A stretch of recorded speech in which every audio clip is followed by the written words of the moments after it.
Hi, everyone. Welcome to Happy to See Me, the podcast that puts the spotlight on the overlooked and underestimated. I'm Erika Casupanan, and this week I am speaking with TV executive Sarah Haasz. But first, I love to start each episode talking about something I was happy to see this week. So this week, I tried something new, and I went to a sewing class with one of my friends. I went to a sewing class at this place in Toronto called The Workroom, and we made pillow covers, like little throw pillow pillowcase covers. It was my first time using a sewing machine, and it was a blast. Obviously, we know that I love clothes. We know that I'd love to get clothes tailored, and it was so fun to be able to learn to use a sewing machine. Of course, it was a very simple project we made, but I was very proud at the end. Part of the reason I loved it is because it was just like escapist, low stakes fun. I have said on the podcast before that I am a bit of a goals girl, aka a lot of a goals girl. And a resolution I have for this year is to lay off of having so many goals that I want to hit and really try to focus on doing things that I enjoy, even doing things for fun that are low stakes. So there was something really nice about doing something I had wanted to try for a long time, being able to have fun, being okay with not being good at it, and knowing that it was something that I don't need to turn into a skill that's going to be monetized later. This was just a moment of fun and growth just for me. So what I was happy to see this week was that sewing class, and hopefully I create more opportunities to have that kind of fun throughout the year. Speaking of something I love that started low stakes for me, but now has grown into a passion that's helped me to connect with different people, is Kpop. And this week, I am speaking with Sarah Haasz, the creator of the new CBC Kids and CBBC show, Gangnam Project. The Gangnam Project is a coming-of-age story of Hannah Shin, who is a Korean-Canadian teenager who goes to South Korea to work as an English tutor at an elite K-pop training school.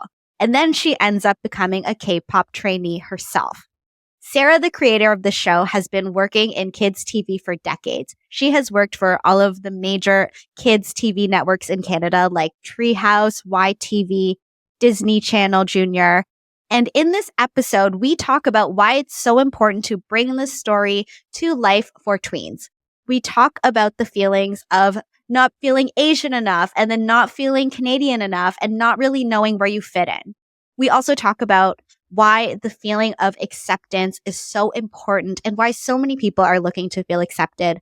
And we talk about the beauty in all of the generations when it comes to the immigrant experience, whether it's the grandparents who are still back in the home country, the parents who have moved to the new country and try to act as the bridge between the grandparents and their children, or the children who are living in a new country and they are just trying to figure out how they can feel like enough for where they are. It is a fun conversation if you are a K-pop fan, and it's also a conversation that really hits close to home. So I think you will get a lot out of it. So let's just dive in. Here is my interview with Sarah Haasz. I hope you enjoy it. Everyone who listens to this podcast knows that I'm a big K-pop fan. So before we get into the meat of it, I'm just really excited to have another K-pop fan on the pod. So I wanted to know, who are your groups? Oh my gosh. And I'm like old fashioned. I love the slower songs. Mm-hmm. I love Blue and Gray by BTS. Oh, love BTS. I love Beautiful by Crush. Like, it's all the slow stuff. Rosé did a very amazing, like, it's on repeat of Let It Be. Mm-hmm. You and I. It's so good. Oh my gosh. I have it on, I listen to it when I drive. So the slower stuff for me for sure. I love, like the pump up, fast dance music, but I also am drawn to the slower music too. There's something about the emotional release you get from the slower songs. Mm-hmm. So when you said Blue and Gray, I'm like, oh, love that song. Everyone knows I'm an ARMY. I'm wearing a BTS jacket right now too for the occasion of this interview. I think they secretly love singing the slower stuff too, because it's like K-drama, meaningful, Yes, I agree. And plus, it's probably a nice break for them from their intricate choreography. Agreed. Well, Sarah, I'm so excited to talk about your latest project, the Gangnam Project, which I just finished watching last night. Can you tell people a little bit about it in case they haven't checked it out? Gangnam Project is about a biracial Korean Canadian girl who is a big K-pop fan. She goes to Korea to learn about her roots, the half of her Korean side. And when she arrives there, she is paired with an up and coming K-pop star in an entertainment company called OME. And she is tasked to teach her English Chunmi. Hannah is the main character. Yes. As soon as I heard the premise of the show, I was like, yes, I need to watch this. This is totally up my alley. Yes, there's the glitz and the glamour of being a K-pop trainee in it, but I think that there are so many themes that resonate with people who are first or second generation immigrants. And I think that that's really what resonated with me when it comes to the show. So I want to ask you about that. I had read that the project was actually inspired by a trip you took to South Korea when you were a teenager. So can you tell me about that trip and how it inspired this project? This project was in development for 6 years, and I was born in Korea, and I immigrated to Hamilton, actually, in Canada when I was 1.5. And so my parents put me in Korean school. They tried to expose me to the Korean culture as much as possible. They spoke to me in Korean at home. And there was an opportunity for me to go to Korea on a government program where they, again, try to teach you and expose you to Korean culture.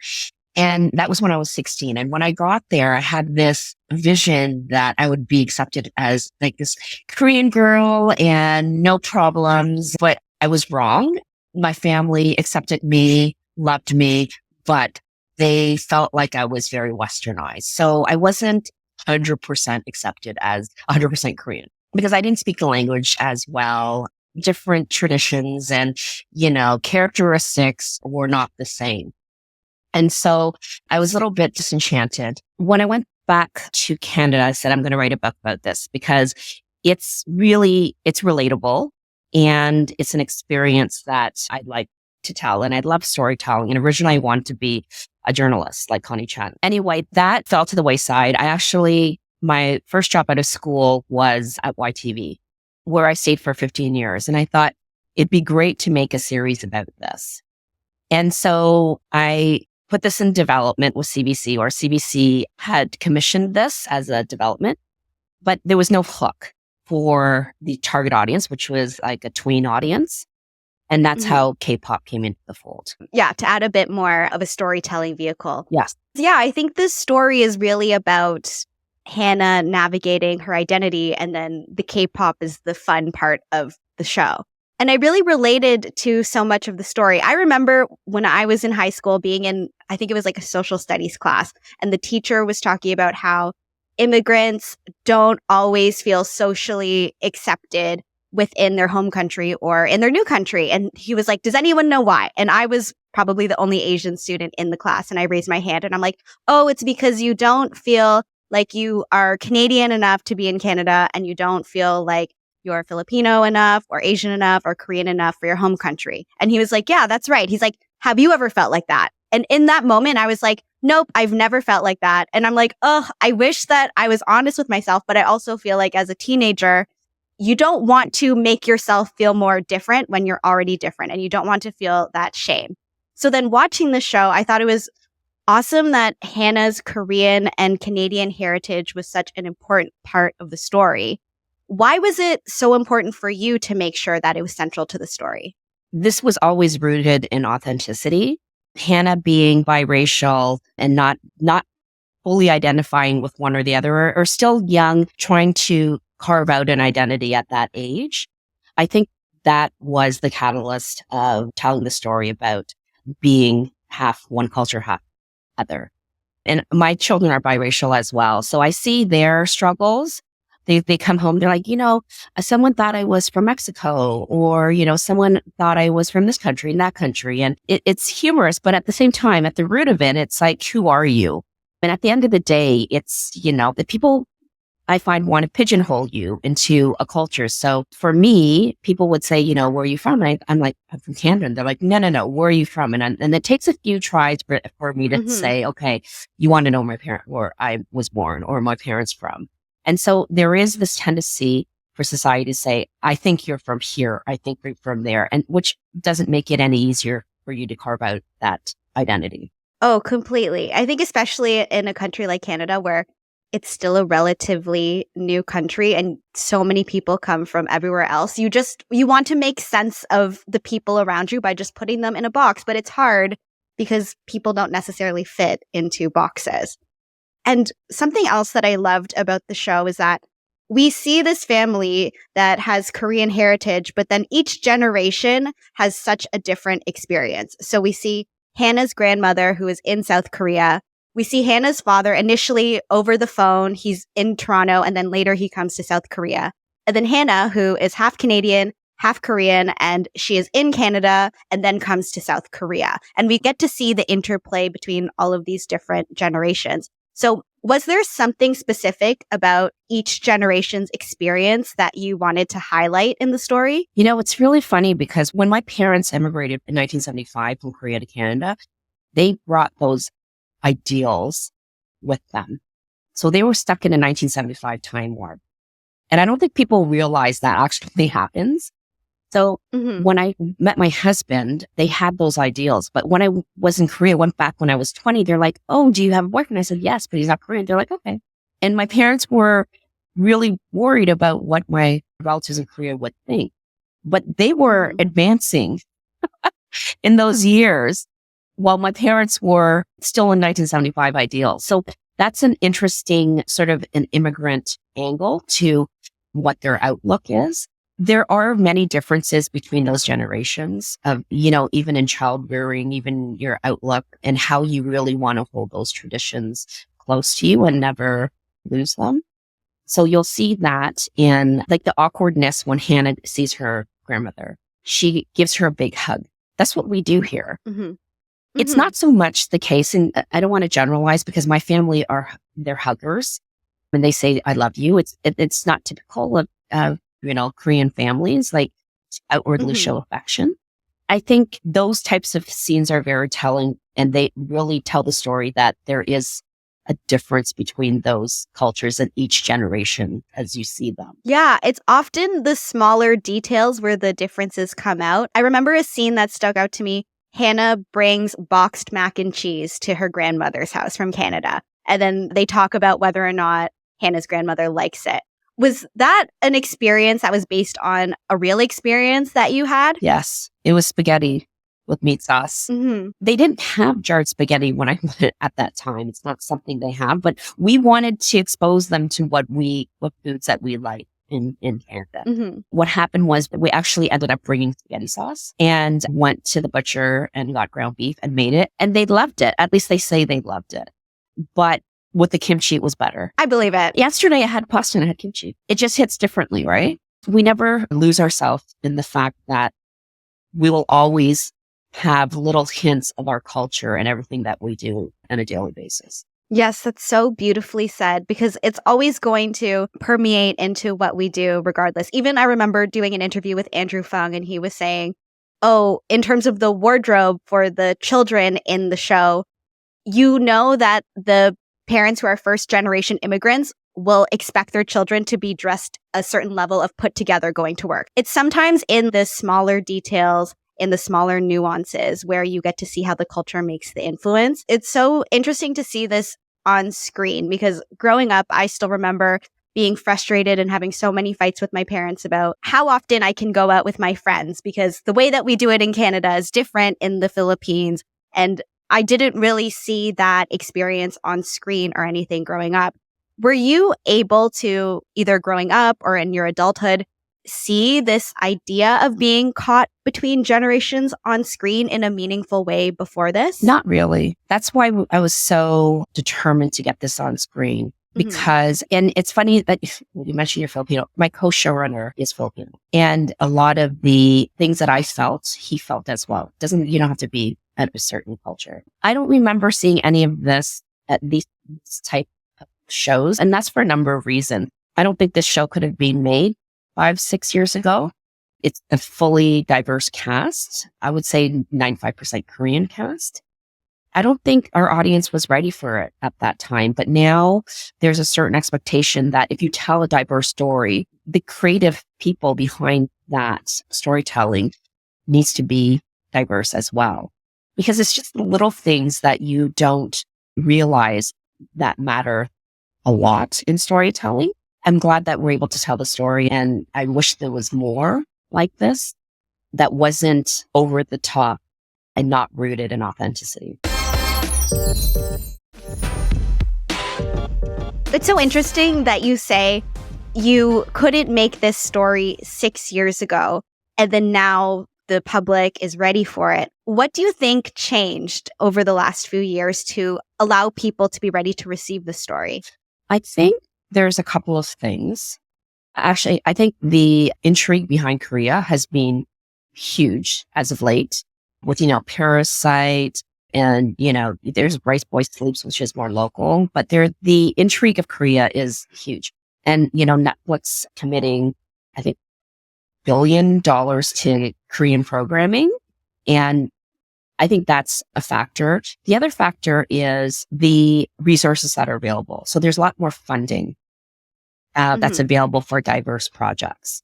So, everybody sees what's on screen, but it's also equally important to understand that there is a lot of stuff that happens behind the scenes in terms of financing, budgeting. Without that, we cannot produce.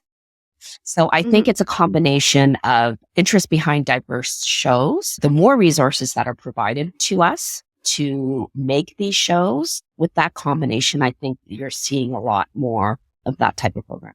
It's been really fun as a K-pop fan. I became a K-pop fan over the pandemic to see how accepted it is and the growing popularity of K-pop. And yeah, you're right. There is that growing interest in Korea. Like, as you said, Parasite. I loved Rice Boy Sleeps. I loved Past Lives. And I think that Past Lives was an interesting look at North American and Korean values.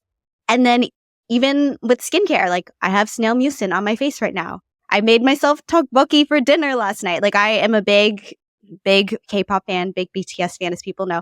And I think that it's maybe one of the first times in my life where it's fun to be Asian, if that makes sense. I think that before growing up and being in situations where I was one of the only Asian kids in school, I think that you kind of want to downplay that part of your culture. I think right now it's fun to be Asian and Filipino and trying different Asian things. Do you feel like the climate is different for your kids now versus how it was like for you growing up, and they're more open and accepting of their culture? I think so. I definitely think so. And it doesn't seem to matter in the sense that maybe because they don't look as Asian as I do. I was like you, like I'm much older than you, but I dealt with racism at school and people making fun and feeling, not good enough. I don't think it's the same with our kids. I think they go through different challenges at their age right now with social media, but they love the food and they love hearing stories from my parents. The one thing that my parents, that made me realize is the tremendous amount of sacrifice that immigrant families go through. I think we take that for granted. It only took me like 50 years to realize this, but the fact that they picked up, left their country and went to a completely foreign country, not knowing the language, I don't know if I could do that. And it's all to give their kids a better life. When the CBC did a launch for us, I had to thank my parents because, they're like, how did you make a show like this? And I'm thinking, because my parents had the courage to leave their country and to provide a better life for us. And that's how, right? And I think we often forget about it. Yeah, that's the thing. I think that it's really easy to think about the frustrations of being different and being caught in between, that sometimes it takes becoming an adult to realize the level of sacrifice that parents made. And my parents are going to listen to this. So thank you. Thank you to my parents, and thank you to all of the Asian parents out there. Well, it's definitely not easy. Speaking of your parents, a fun fact I read was that this was filmed at Mohawk College in Hamilton, and there's a very special connection to your parents. So can you tell me a bit more about that? Mohawk College there's a few campuses now, but the original campus in Hamilton is where my mom learned how to speak English and where my dad took machine shop courses.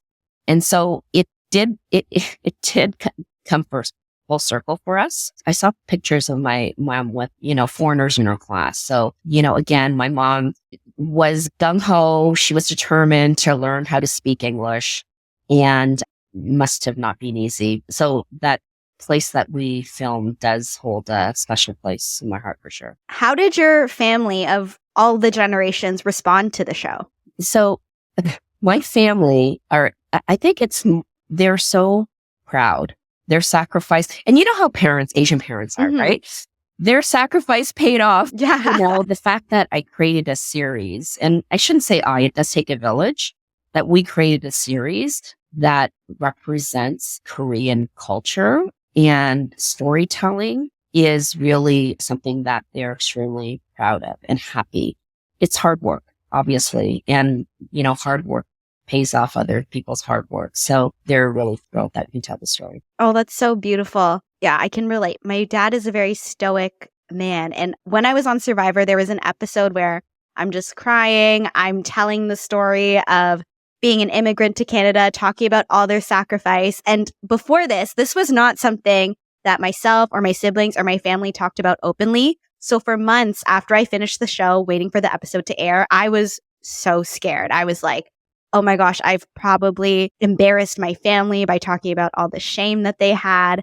And then the night of the watch party of this episode, once the episode's over, my dad is standing up and waving proudly like the queen. And I had never seen my dad act like this before. And I realized, something that I thought we were ashamed of actually has set them free. And there's actually some great pride in that. Oh my gosh, I would have just cried, honestly. Oh yeah, everyone was crying. My parents are different. My parents tell us they love us and they always hug us and they're very affectionate. So my dad, he couldn't come to the launch. He was ill, but when I saw him the next day, he was teary eyed and it was like, oh my gosh, I bet your parents were very proud of you and your family was very proud of you as well for achieving something that didn't seem achievable. Thank you. Yeah, and I think they'll carry that memory with them forever. And the same with you. It's just like you'll never forget that moment. Oh, yeah. Now I'm like, oh, am I going to cry again thinking about it? But there is something beautiful about the sacrifice they made now becoming something tangible where you, thanks to their sacrifice, can tell this story of a family like yours and a family like a lot of people's families that people don't normally see on screen. Yeah.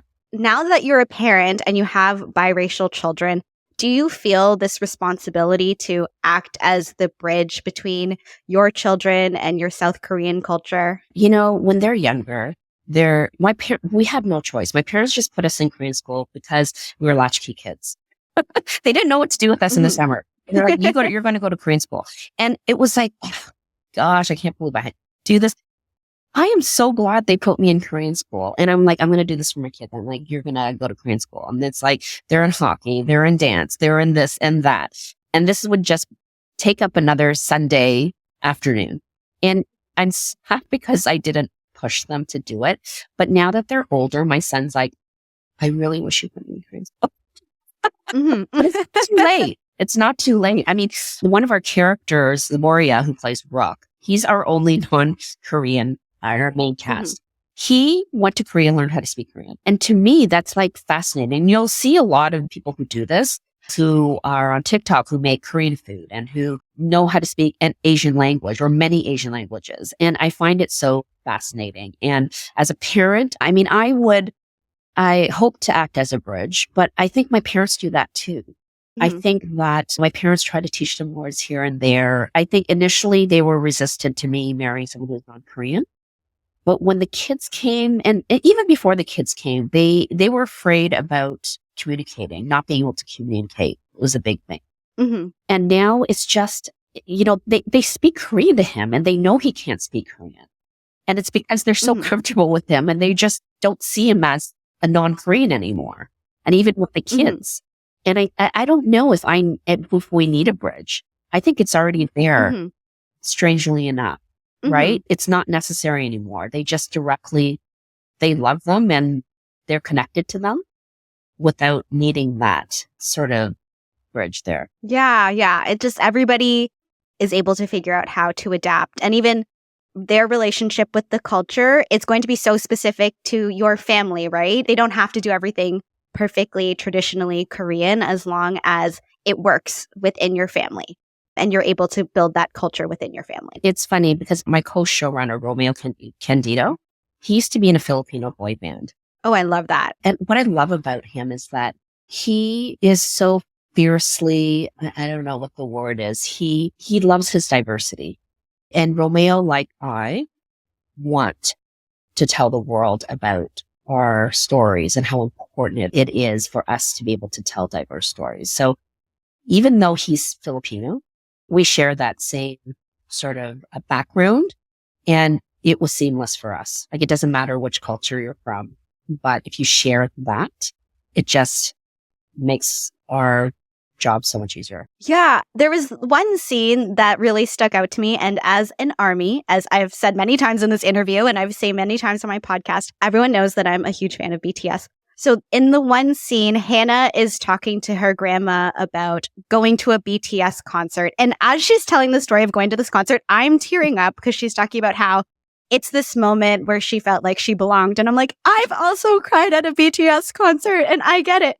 But I think that for me, that's what the heart of the series is about, the feeling of belonging and the feeling of acceptance. Is that what you were trying to achieve with the show? That is the main thread. That's exactly 100%. It's the idea of accepting and being accepted, because some people forget one side, right? And I think that's in many ways what I felt going to Korea. Like, you need to accept who I am, you know, without the understanding that I needed to accept as well. It goes both ways. So that is 100% the underlying theme of the series. And I know you've worked on lots of children's TV projects before, a lot of notable children's TV projects. You've worked on all of the major children's networks here in Canada. What made it so important for you to tell this story for tweens specifically? I think that is my experience. My experience is in the family, kids and family space. And so, you know, working on the network side, I had the privilege of working on like over 2,500 hours of programming. So I got a sense of how kids responded, and they're very savvy viewers, and they get the underlying themes, and they want to watch relatable shows. And so I think for me, it was so important to have a story that's told to that audience who are young and impressionable, a story that they can relate to, which is really something that we always told all of our producers, is it needs to be relatable. That's my hope for this series, is that someone in that tween space could watch and relate to what story is being told. Yeah, because again, under the backdrop of the excitement of being in this K-pop trainee school, you still have people experiencing things that a lot of tweens and a lot of kids and teenagers experience, like feeling left out, or feeling like you're not good enough, or feeling like you inadvertently messed up a social situation and you're not really sure what to do. I know that we talked a lot about the first generation immigrant experience, but if there are people who might not have had that particular experience, what do you think they can take away from the show? I think the storytelling it doesn't lend itself to different generation, different cultures. You'll see Hannah's growth in the whole series. She doesn't even think that she can achieve, you know, a spot in the group of idols, but she does it. And it's the whole idea of hope. And I think that that word is something that anybody goes through at any age. I think that that underlying theme and, you know, what she goes through, it's not generational. It's just the storytelling is definitely universal and common. That's the thing. I think that everybody at some point in time has experienced all of the things that the students experience, even as simple as having a crush on somebody. Everybody can relate to that. This is just the way that these students deal with it.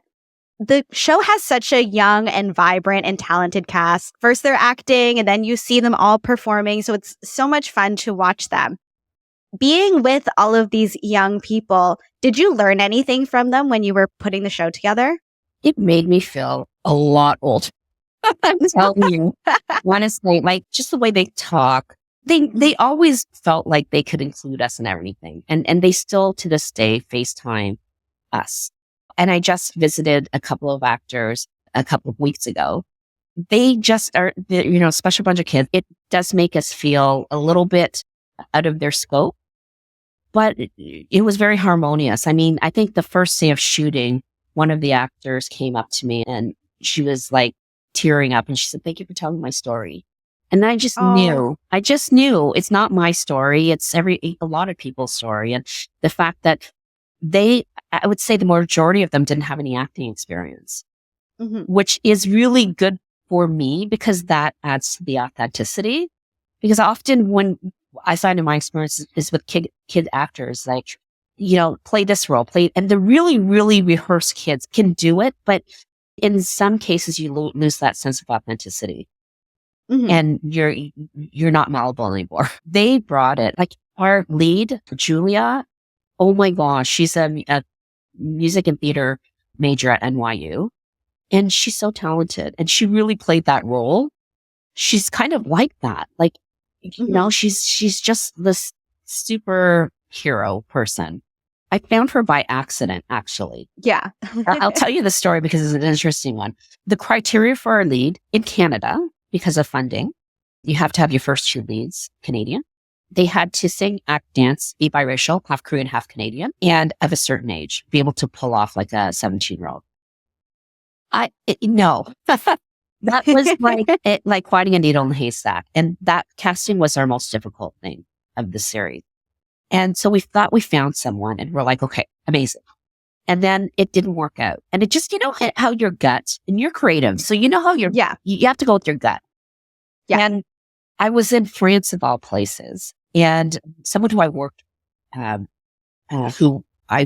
with when I was at a broadcast, YTV, she and I used to have lunch at every market. This market was rushed. So we're like, we can't see each other. She just came by. We saw each other. She's like, "Are you still doing that kpop show?" And I said, "Yes." And she's like, "I have the perfect person.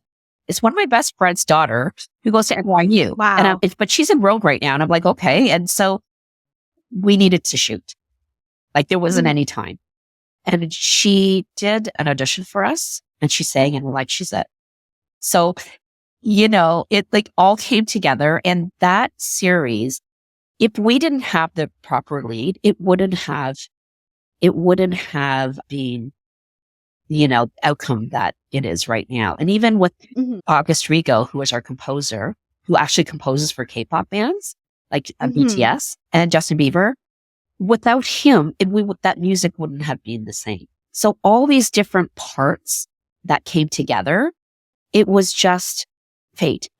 I don't know, blessing. I don't know how else to describe it. It was almost impossible, but it came together. Yeah.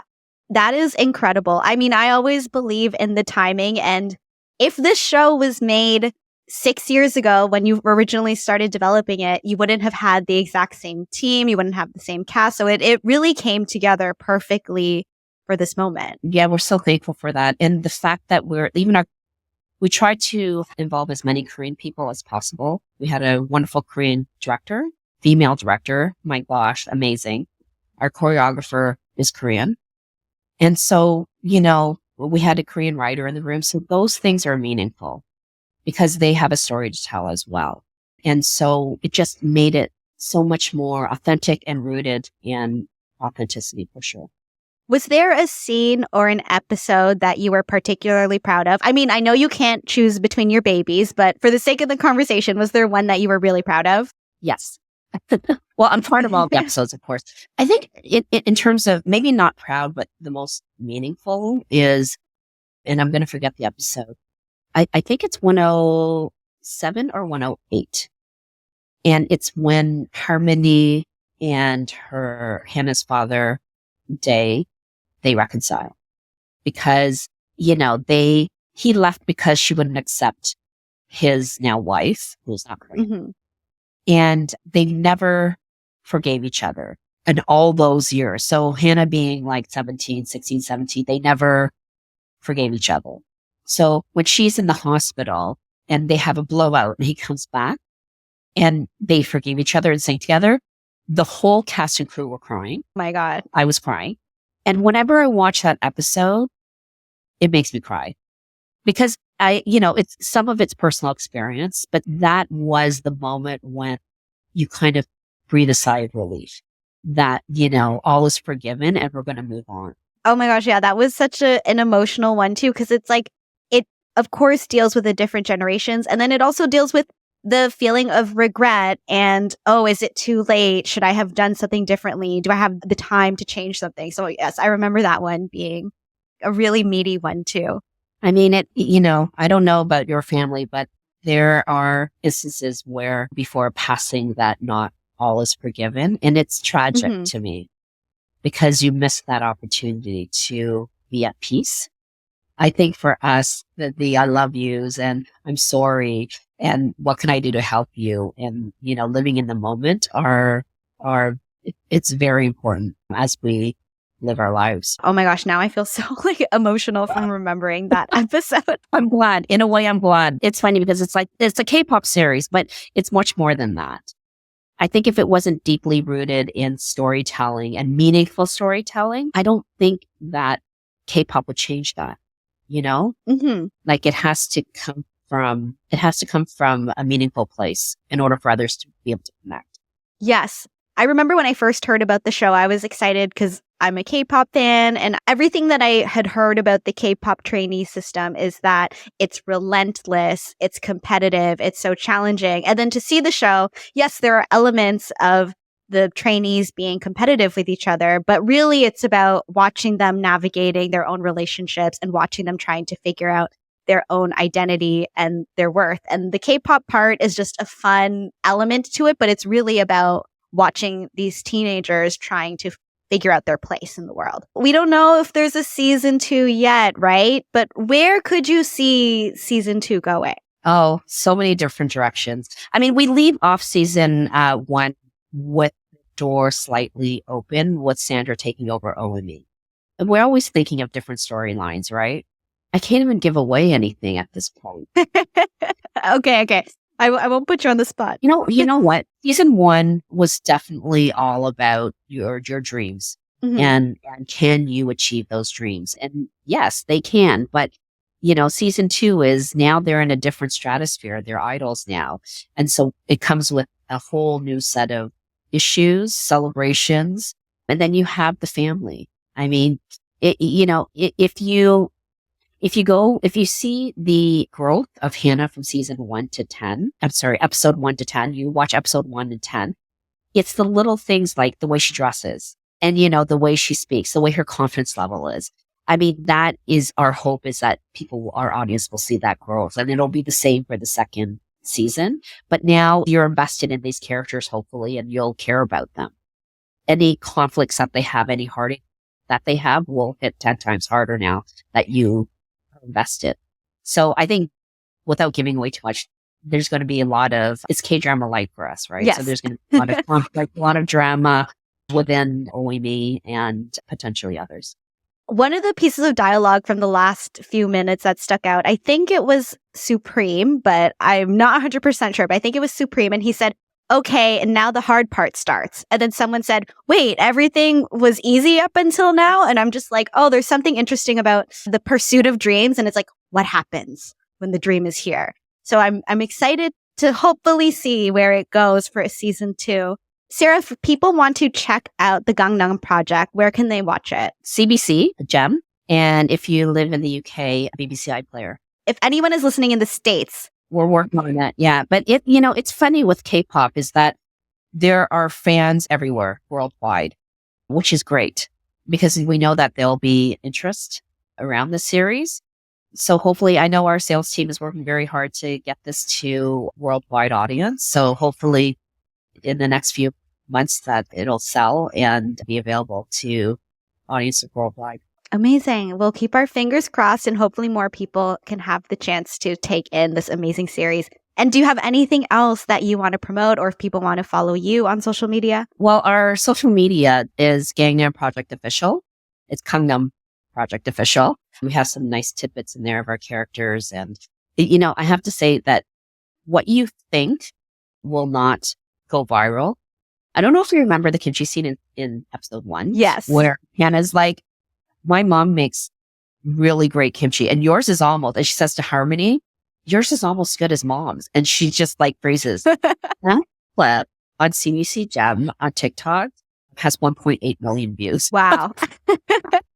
So you never know, right? And I'm like, kimchi. And the funniest thing is the comments. It's like, well, she shouldn't have done that out of respect. And it's like, do you like kimchi? Have you tried kimchi? It's the funniest thing. It's like the most random point that people gravitate towards. So you never know. It's funny. That's so funny. I remember that scene and I totally understand why that went viral because I remember watching that scene and I felt like all of a sudden I'm sitting up straight because I could never tell my grandmother, especially something that she considered her specialty, that somebody else's version was better. I was just like, oh my God, never, never, never. So it's like, yeah, I think that it hits this very specific nerve with the immigrant experience. It's total, as an adult, you would never do that. But as a kid, you're like, I'm going to tell the truth. It's great, but not as good as and people are loyal to their parents, right?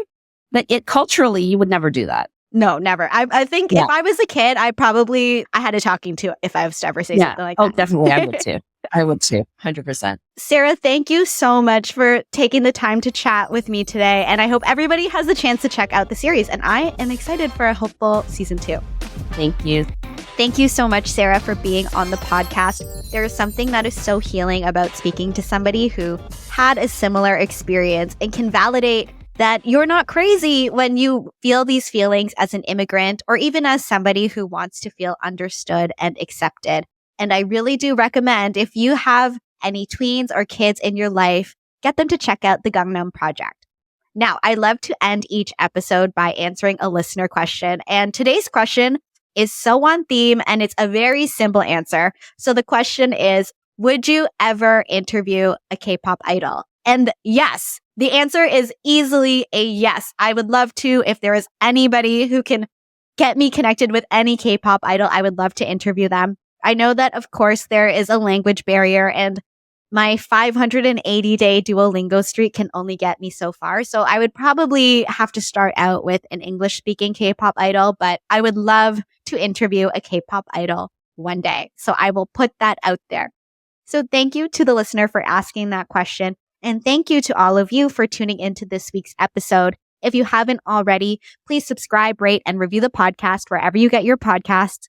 We are on Instagram and on YouTube at Happy to See Me Pod. Thank you for being here today, and I will be happy to see you next Monday.